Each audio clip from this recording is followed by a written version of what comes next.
Welcome to Real Vision's Trade Ideas. Today we're sitting down with Rick Bensignor, CEO of the Bensignor Group. It is great to have you here. Justine, thanks for having me. All right, so before we get into your specific trade idea today, could you give us a little bit of an overview of what you see going on in the markets right now? Oh, it's been quite a week. So you had Jay Powell and the FOMC a week ago Wednesday coming out with a quarter point cut, which is what the street expected. Apparently, it wasn't good enough for the president, who 24 hours later essentially changed the entire market environment by imposing this tariff threat on the Chinese effective September 1st. And the markets have kind of been in an uproar since. The S&P fell as much as, I guess, about 200 points or so into Wednesday's low this week. And we're calming down. We're rallying today. It's good to see. I think for now, the spike in volatility is done. We'll stay calm for a bit. And I suspect through the rest of August, we probably will not take out the VIX 25 level that we saw as the high of the spike. But no reason to also think that we slide back to 12 or 14 in the VIX. You're going to have elevated volatility in general compared to where we were. And also, as August goes on, Justine, you have to remember that Wall Street takes, it's a very heavily vacationed month, especially the last week of the month. So the last week of August is the second most vacation week of the year on Wall Street behind Christmas. So you can also get a couple of spikes going on just as less and less people are at their desks. You can get some slightly exaggerated moves. At this point, if the S&P got back above 2950, which a lot of people use as the psychological level because that had been the old highs, my guess is you probably get a spike high off of that and you fade that. I don't think there's any reason for the S&P to turn around and make new all-time highs above 3028 that we saw just over a week ago. And at this point, I don't think we probably take out the 2800 level on the downside. So I could see us trading in a 100-point range or so for the next several weeks, just as things calm down a bit. But you also never know when a tweet or something out of left field comes that changes the game. Well, so then in this current environment, what sectors are you specifically looking at? I like the defensive sectors in general. Put out a pair trade last week to clients to buy staples versus utilities. We just got into that yesterday as the ratio pulled down into where we were looking to get in. I'd say your classic defensives, but I'm still willing to kind of hang with tech. I don't want to overweight tech necessarily, but I also don't want to be out of tech. And if you look at equal weight tech versus weighted tech this year, they're trading fairly close together, which means it's not a FANG-led rally as if only the high cap names in tech have led this all higher. You've had breadth that's been good, and of course, breadth got hit over the last week because everything came off. But when I see QQEW, equal weighted NASDAQ 100, pretty much in line with QQQ, the weighted NASDAQ 100, which is what most people trade, it gives me a pretty good clue that you have broad participation in tech. And it's the sector that has over time taken over from what 50 and 100 years ago was the growth part of the market. Industrials, transportation used to be part of Dow theory, and you wanted to see those two sectors come together. Tech is really the growth part of the market. So as long as you think that there's still some semblance of long-term growth in the market, you still have to have your exposure in tech.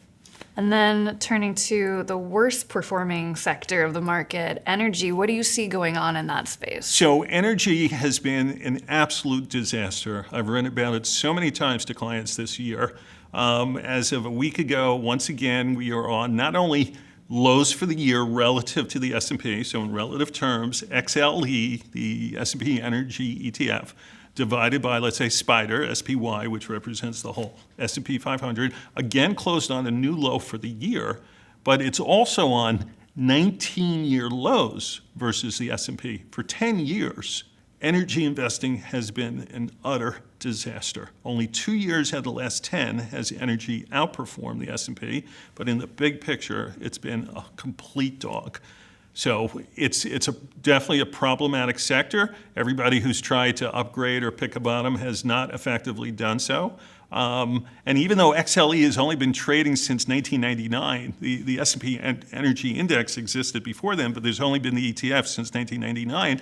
We're actually, in ETF terms, getting very close to the all-time low that energy is traded versus the S&P. So I've got to see some models that we look at, something give me some sense that some turnaround is happening before I'm going to upgrade this sector. And you've been actually shorting XOP since about February of this year as part of a pairs trade. Yeah, so our home run trade for institutional clients this year has been to be long solar names through the ETF TAN, T-A-N, and short XOP, oil and gas, against it. In one of those very happy times in life that both sides of a pair trade work for you, your long goes up and your short goes down, this pair trade has made, as of last Friday, 39.9%. So, I mean, we're talking about a 40% gain on a pair trade in the energy space, simply being long kind of newfangled energy, the solar side, and being short traditional energy, oil and gas. Is this a trade that you would consider putting on now? I know you put it on in February, but is it something that you'd... We're down to a quarter of the trade left. We hit our targets about just shy of a month ago, so we've taken off 3/4 of the trade. But because this continues to make new highs, I said, what the heck, let's let 25% go.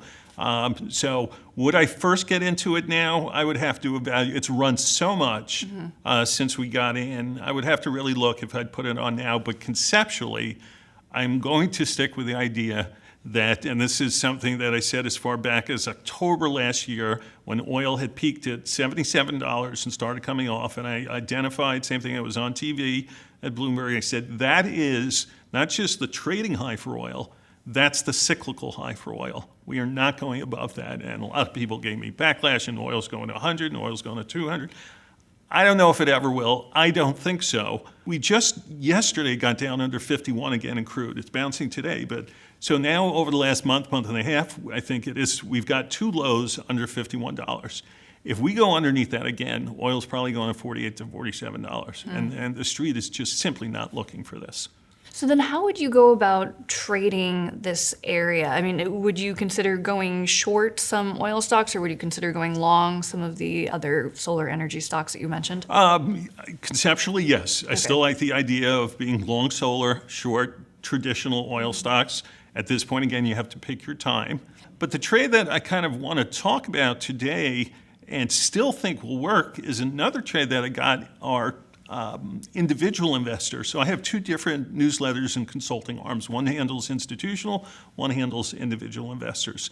The institutional trade was solar versus XOP, but for months also we've been long on the individual investor side, the ticker PBW.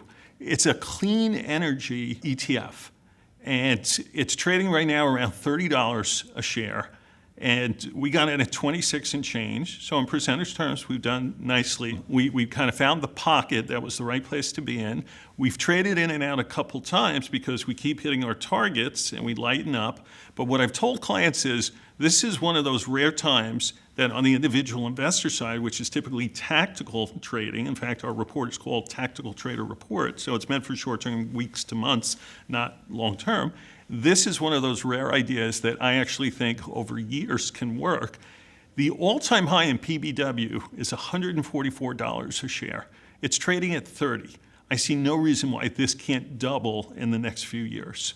So I think that shorter term, we could probably get as high as maybe 34 and a half, 34 and 3/4, probably between now and year's end. So that from $30, that's still a very decent increase. But I could see the stock being a $60 or $70 stock in a couple of years too. I think there's just build up, and it's going to keep coming and coming for the clean side of energy. Is there a specific catalyst that you see bringing it up to 70? The catalyst is just the continuance of move towards clean energy. More and more companies are investing on that side and reducing their infrastructure capital expenditure on the traditional side. Now, some people have argued that's why oil will eventually go to $100 or $200 because there'll be less capital put in, yet demand globally will still always exist for oil. And I'm not saying it won't, but as we go to cleaner sources of fuel and electric cars, and America keeps now being the #1 producer of oil, and then we're exporting. We always used to be an importer. We're now exporting all over the place.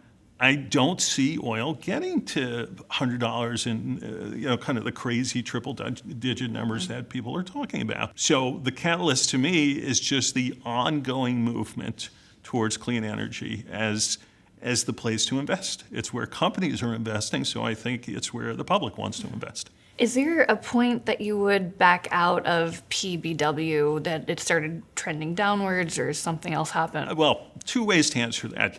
Every trade has to have a stop. So yes, from a risk management point of view, as a trader, yes, there's a place, and I'll tell you that in a second.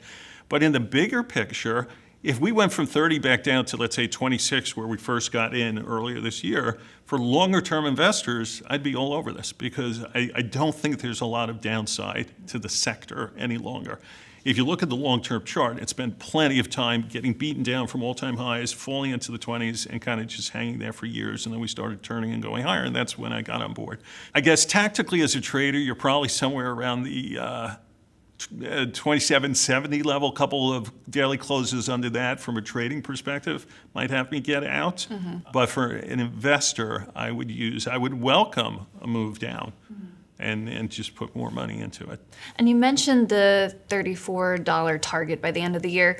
What do you see as the biggest potential risk between now and December for this? The catalyst for this not to work between now and December would be more of a recessionary environment truly hitting in, rates coming much lower, companies halting their expenditures all around, both in technology infrastructure. And part of PBW is actually qualified as tech. Now, it's all energy related, but solar names, some people look at solar names as really more technology than a pure energy type of expenditure. So I think if companies reduce their infrastructure and capital spending, then you have a slowdown in growth, and that could be what doesn't allow this to keep going higher. Right, so if the risk of a risk-off environment, basically. Correct. So a lot of people like using ETFs because it gives them access to volume in a lot of different companies. This ETF has relatively low AUM. Why would you like using this ETF versus going after individual names in this case? You could go after the individual names. I'm not saying you couldn't. Generally, for individual investors, I lean them towards ETFs because single stock risk is always big. If somebody misses a quarter, the stock's gone. I'm not willing to let a 30% drop occur overnight, and it can happen in any name these days if they missed. So to me, ETFs give you much broader diversification. It's the clean energy space. I'm also not a fundamental analyst, so I'm not digging deep into these names to tell which one's good, which one's bad, which has the cleanest books, et cetera. I like the space, and this was one of the names that showed up on a screen months ago as a potential bottom in that space, and that's what made me come up with it. 200 million under assets, no, it's not huge. If an institution wanted to come in with big size, that could be a problem. But for individual investors who are buying 100 shares, 500 shares, it's no problem. It's not a penny bid offer spread. There is a little bid offer spread to this name, but it's liquid enough to do anything you want to do. All right, can you summarize this trade in 30 seconds? Sure. So we like clean energy conceptually over years to come. This trade is to get long PBW near current price. It's 30-ish or so. We think it could probably get to 34 3/4 by year's end.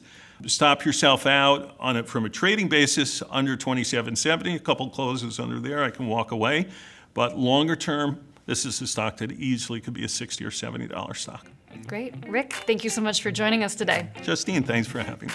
So Rick is bullish on clean energy. Specifically, he likes the Invesco Clean Energy ETF, ticker symbol PBW. He recommends buying at current levels with a short-term target of $34.75 by the end of the year and a stop loss of $27.70.